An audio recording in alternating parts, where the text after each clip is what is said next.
मेघना 10 साल से दिल्ली में रह रही है। यहाँ एक बहुत बड़ी सोसाइटी है। आज सुबह से सोसाइटी में गहमा गहमी थी। सोसाइटी की ग्रुप में मेघना के पति अमित की मौत की खबर सबको मिल चुकी थी। ज़्यादातर लोग अमित और मेघना को जानते थे। वक्त की किताब के पन्ने पलटे तो अभी की ही बात लगती है। पढ़ी लिखी सुंदर मेघना पंजाब में पैदा हुई। वहीं उसने अपनी पढ़ाई पूरी की। फैशन के मामले में पंजाब की लड़कियां दिल्ली की लड़कियों से पीछे नहीं हैं। मेघना आत्मविश्वास से भरी, लोगों से मेल मिलाप रखने वाली खुश मिजाज लड़की थी। जब उसकी शादी अमित से हुई थी, अमित तो जैसे दीवाना ही हो गया था मेघना को देखकर। जब पहली बार उनकी मुलाकात हुई थी, हुआ यूँ था कि अमित के दोस्तों के ग्रुप में सूरज की शादी सबसे पहले तय हुई थी। सबके लिए बारात में जाने, डांस करने, मस्ती मारने का अच्छा मौका था और बारात जा रही थी पंजाब। एक दूसरे से अमित और मेघना वहीं मिले थे। सुमन मेघना की बेस्ट फ्रेंड थी।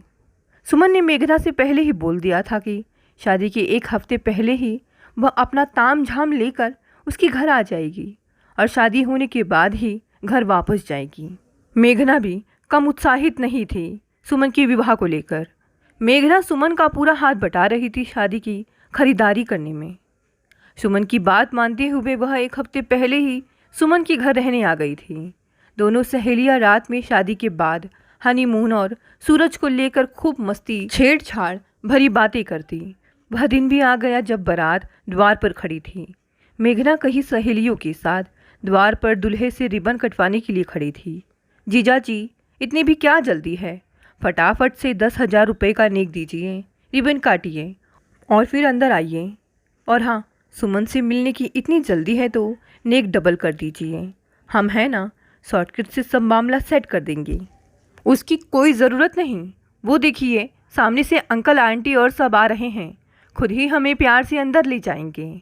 उस तरफ से अमित बोला और वाकई अंकल आंटी ने आते ही कहा, अरे बेटा, क्यों रोक रखा है दूल्हे राजा को? अंकल जी, बिना नेक लिए ये अंदर कैसे आ सकते हैं? मेघना इठलाते हुए बोली, बेटा, नेक क्या कहीं भागा जा रहा है? पहले ही बहुत देर हो गई है, सबको आने दो। चलो सब साइड हो जाओ, तुम्हारे आंटी को दूल्हे का तिलक करना है। दूल्हा और उसके दोस्त बड़ी शान से अंदर आए और अमित ने साइड में खड़ी मेघना को आंख मार दी। इससे मेघना और भी झल्ला गई। इसके बाद तो पूरी शादी और विदाई होने तक मेघना और अमित की नोक-झोंक चलती रही।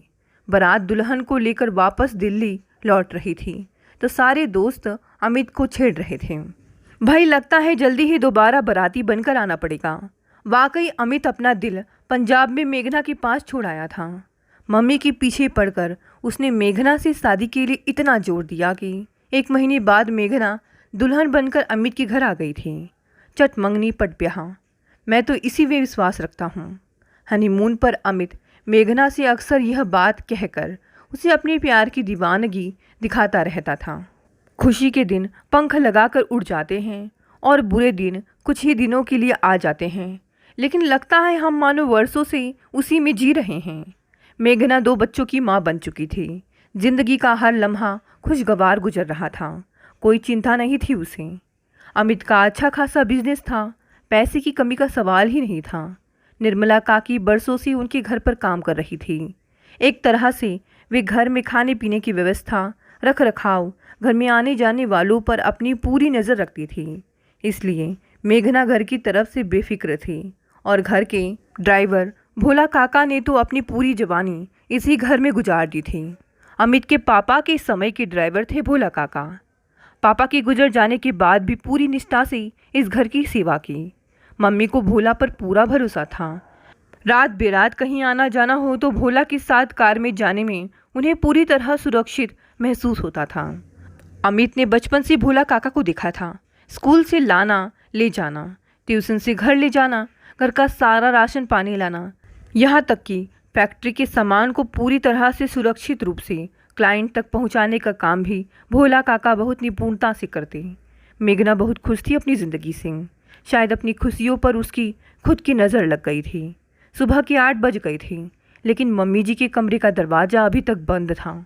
ऐसा तो कभी नहीं होता। बच्चों को स्कूल के लिए तैयार करके जब वह ऊपर अपने बेडरूम से नीचे आती थी तो मम्मी जी अक्सर गार्डन में चेयर पर बैठी अखबार पढ़ती दिखती थी, या फिर गार्डन में चहलकदमी करती बच्चों को बाय बाय कर उन्हें प्यार से निहारती थी। लेकिन आज क्या हुआ? बच्चों को भोला काका के साथ कार में बिठाकर मेघना ने अंदर मम्मी के कमरे का दरवाज़ा धकेला तो वह खुल गया।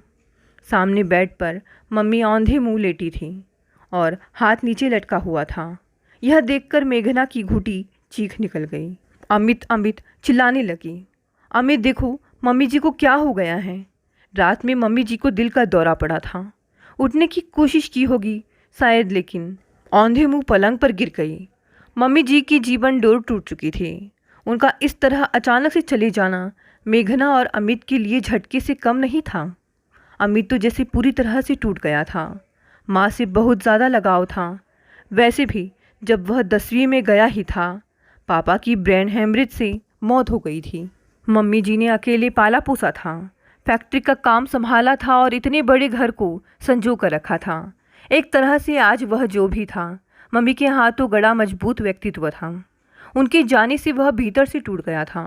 फैक्ट्री का काम तो उसने बीबीए की पढ़ाई के बाद ही संभाल लिया था, लेकिन मम्मी के होते बिजनेस की ओर से वह बेफिक्र था, क्योंकि इम्पॉर्टेंट डिसीजन तो वही लेती थी। खैर, वक्त के साथ साथ सब सामान्य हो जाएगा, यह सोचकर मेघना अमित को हर तरह से खुश रखने की कोशिश करती। अमित एक शाम फैक्ट्री से आया तो हल्का बुखार महसूस कर रहा था। मेघना घबरा सी गई। पिछले महीने से पूरे देश में मंडराती कोरोना वायरस की महामारी ने सबको दहशत में डाल दिया था। सरकार द्वारा लोगों को पूरी एहतियात बरतने की सलाह दी जा रही थी। टीवी चैनलों में यही न्यूज़ छाई हुई थी। मानव से मानव में होने वाली इस बीमारी की चपेट में पूरा विश्व आ गया था। बच्चों के स्कूल तो बंद हो गए थे। मेघना ने अमित को फैक्ट्री जाने से मना किया था, लेकिन अमित का कहना था कि हो सकता है देश भर में लॉकडाउन की स्थिति बन जाए, इसलिए वह फैक्ट्री का काम काफ़ी हद तक समेटना चाहता है ताकि आगे दिक्कत ना हो।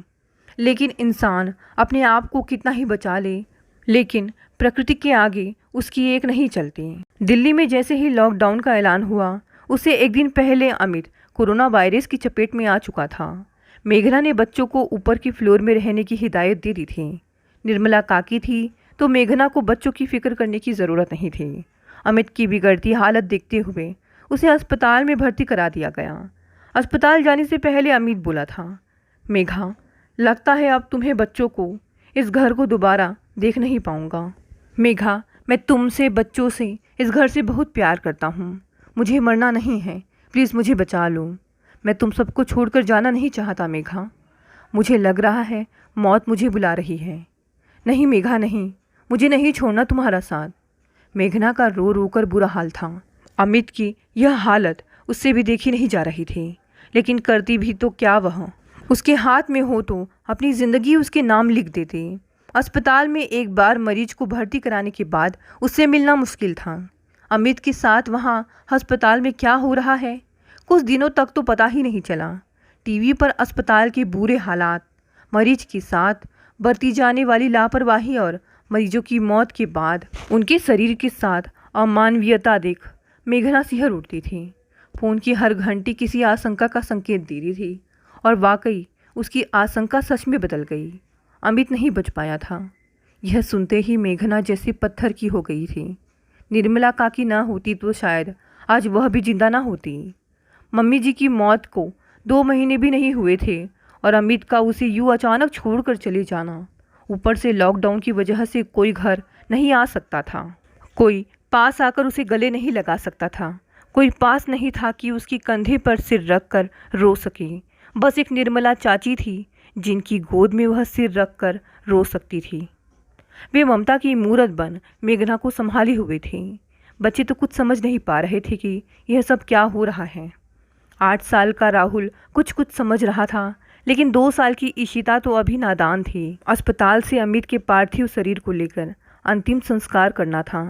भोला काका मेघना के साथ थे, वरना अभी तक तो मेघना की हिम्मत टूट चुकी थी। कोई अपना सगा संबंधी नहीं था। लॉकडाउन की हालत में पंजाब से किसी का आना मुश्किल था। अड़ोसी पड़ोसी फ़ोन पर ही अफसोस जता रहे थे। अमित का दोस्त सूरज ज़रूर काफ़ी मदद कर रहा था। अमित उसका बचपन का दोस्त था। वह मेघना को क्या दिलासा देता, उसके भी आंसू थमने का नाम नहीं ले रहे थे। मेघना असहाय महसूस कर रही थी अपने को।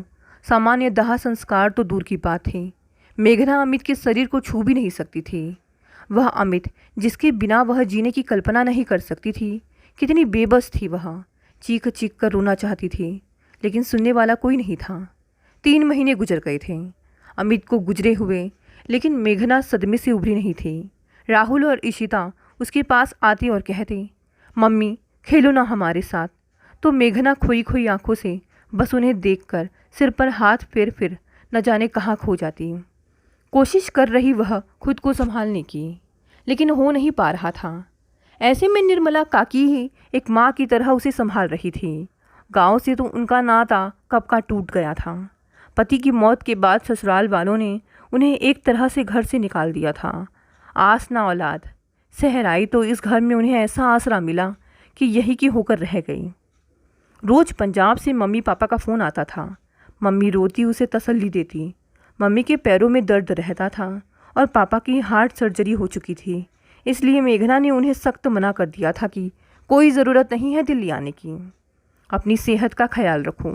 आकर भी अब क्या हो जाएगा, अमित वापस तो नहीं आएगा ना। मेघना ने अभी अभी फैक्ट्री जाना शुरू कर दिया था। अनलॉक की प्रक्रिया काफ़ी हद तक शुरू हो गई थी। उनका टेप का बिजनेस था, छोटी से लेकर बड़ा हर तरह की टेप बनती थी उनकी फैक्ट्री में। कोरोना काल में पीपीई किट के लिए टेप का इस्तेमाल होता है। फैक्ट्री का मैनेजर विशाल बिजनेस माइंडेड इंसान था। टैप तो फैक्ट्री में ही बन रही है, क्यों ना पीपीई किट खुद ही अपनी फैक्ट्री में बनाई जाए। बस काम चल पड़ा था। विशाल ने मेघना को सजेशन दिया कि मार्केटिंग के लिए कोई नया व्यक्ति चुन लिया जाए, क्योंकि यह काम पहले अमित देखता था। मेघना ने यह काम विशाल को सौंप दिया और सब कुछ देखभाल कर सुशील को मार्केटिंग हेड नियुक्त किया गया। सुशील ने काफ़ी अच्छी तरह से काम संभाल लिया था। मेघना कभी कभी फैक्ट्री जाती थी पैसों का हिसाब किताब देखने। मेघना ने कॉमर्स पढ़ा था, इसलिए अकाउंट्स वह देख लेती थी। मेघना नोट कर रही थी कि जब भी वह फैक्ट्री जाती, सुशील किसी न किसी बहाने से उसके नज़दीक आने की कोशिश करता। वैसे सुशील बुरा इंसान नहीं था, लेकिन इसका ऐसा बर्ताव मेघना को कुछ अटपटा लगता। रात के 8 बज रहे थे। दरवाजे की घंटी बजी तो निर्मला काकी ने दरवाज़ा खोला।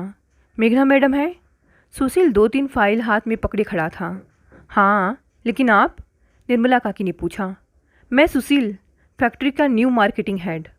सुशील अपना परिचय दे रहा था, तभी मेघना दरवाजे तक आ गई।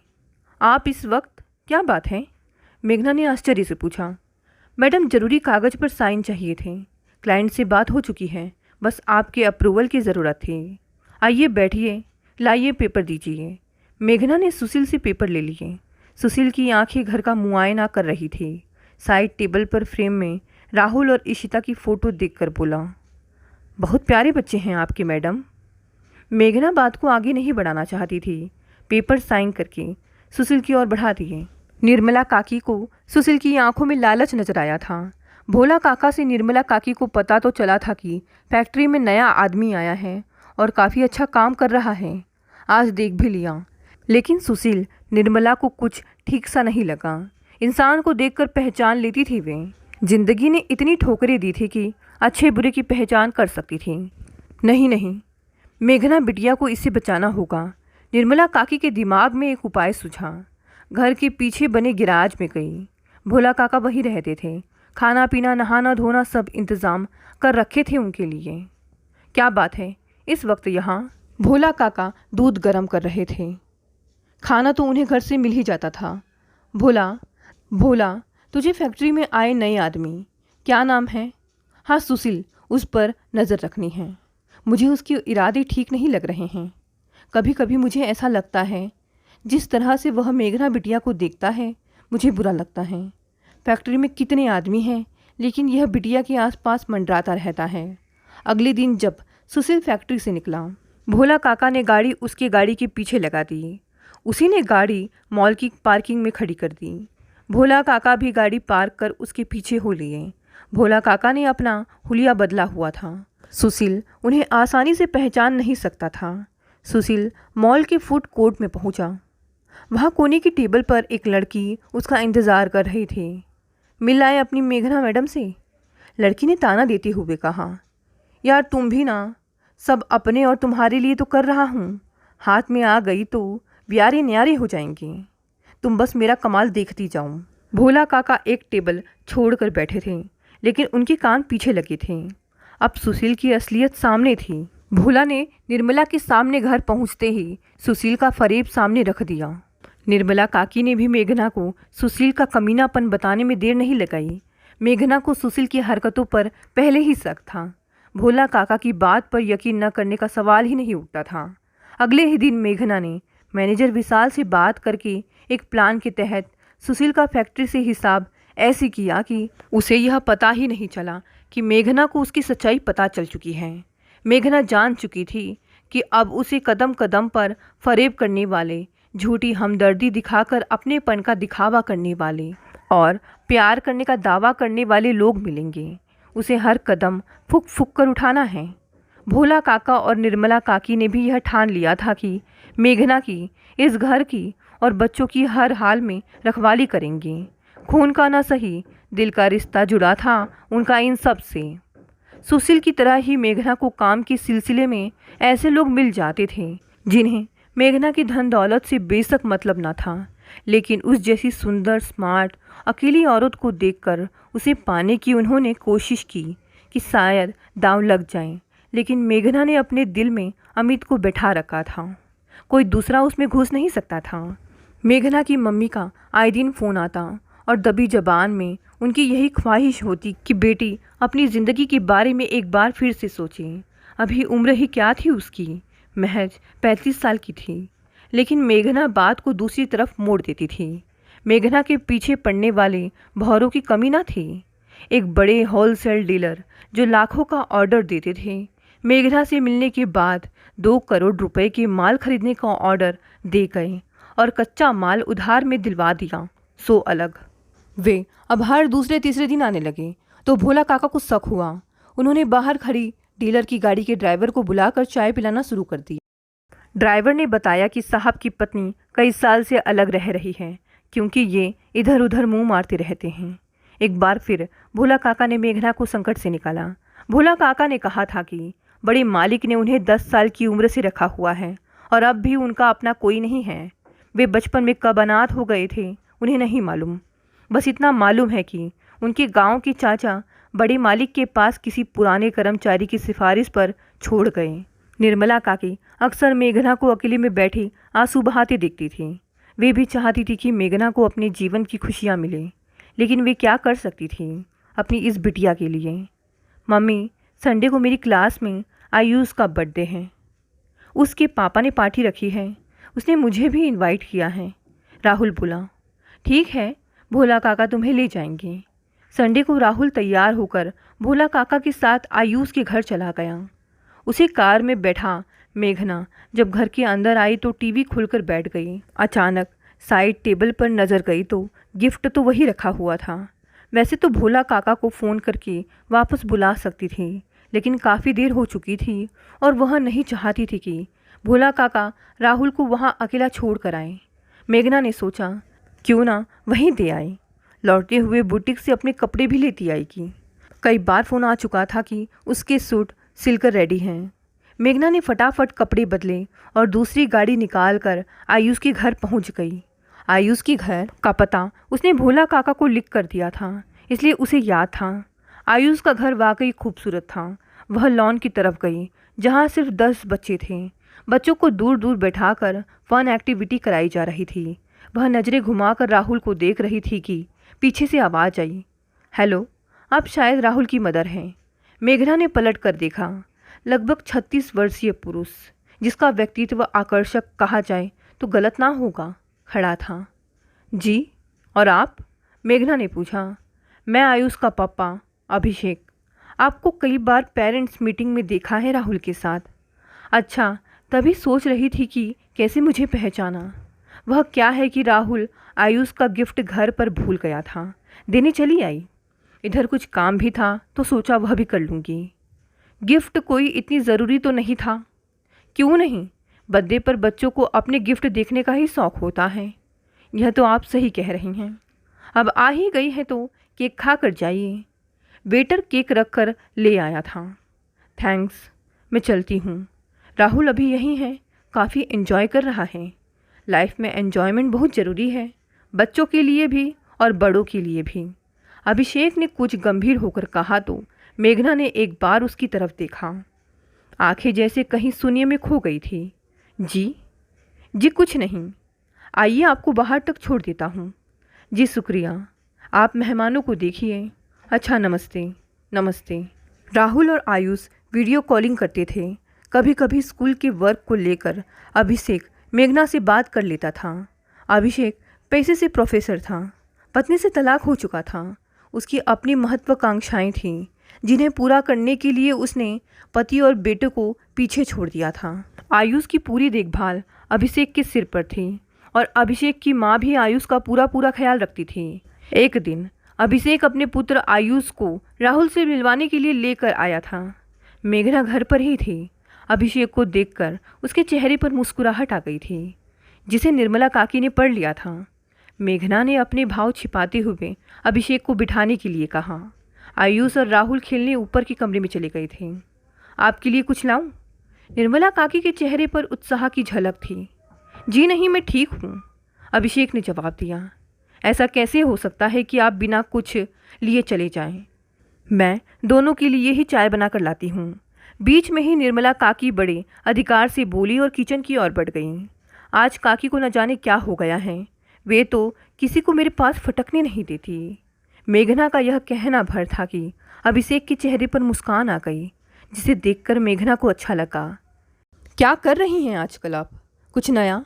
अभिषेक ने प्रश्न किया। कुछ खास नहीं, फैक्ट्री का काम अच्छा चल ही रहा है तो कोई दिक्कत नहीं। मैं आपके बारे में पूछ रहा था, फैक्ट्री के नहीं, अभिषेक ने मेघना की आंखों में देखते हुए कहा। मेरे बारे में जानने जैसा कुछ है ही नहीं, मेघना ने नज़रें अभिषेक के चेहरे से हटाते हुए कहा। मुझे ऐसा नहीं लगता। निर्मला काकी चाय ले आई। निर्मला काकी वहीं पास खड़ी थी और लगातार अभिषेक को ताक रही थी। उन्हें अभिषेक के चेहरे पर एक अपनापन नजर आया था, जो उन्होंने किसी और पुरुष के चेहरे पर नहीं देखा था। अभिषेक का व्यक्तित्व उसके अच्छे इंसान होने की गवाही दे रहा था। निर्मला काकी कमरे से बाहर गई तो भोला काका से अभिषेक को लेकर चर्चा करने लगी। प्रोफेसर साहब को लेकर तुम्हारा क्या ख्याल है?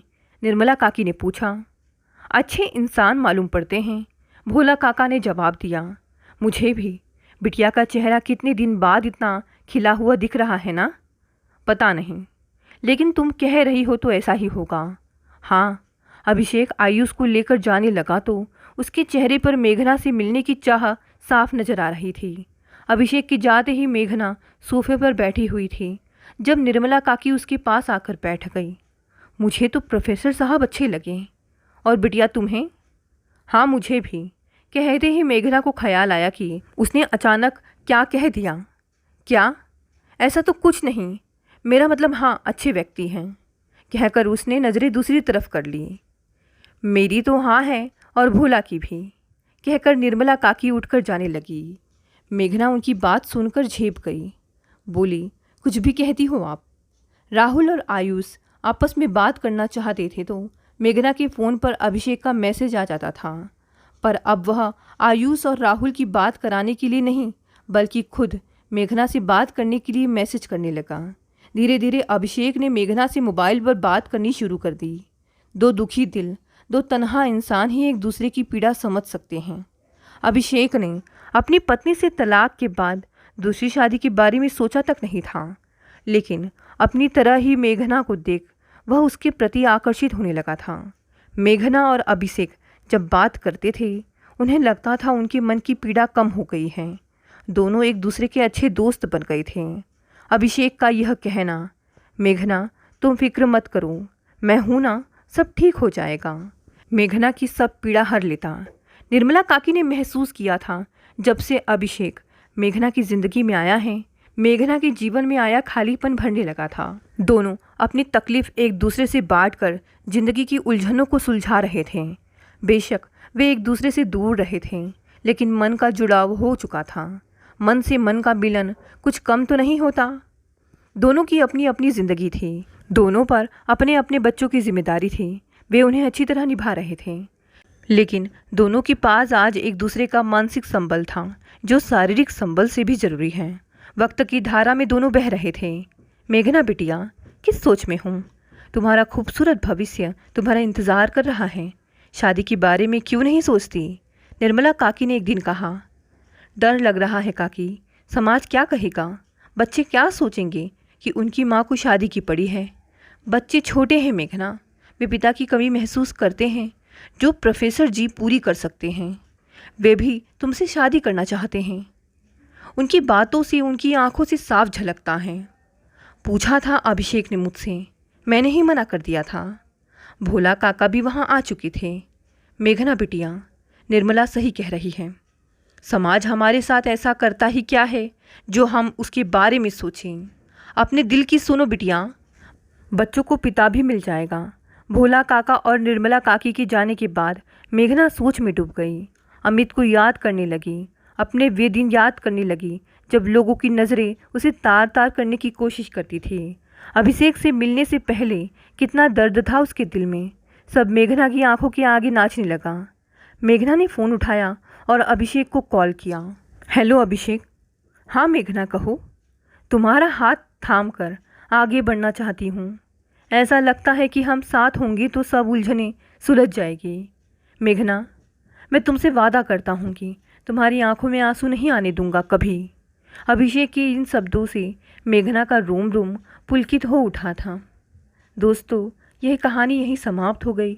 कहानी पसंद आई तो इसे लाइक, शेयर, कमेंट करें। नए हैं तो इस चैनल को भी सब्सक्राइब कर लें। धन्यवाद दोस्तों, मिलते हैं अगली नई कहानी से।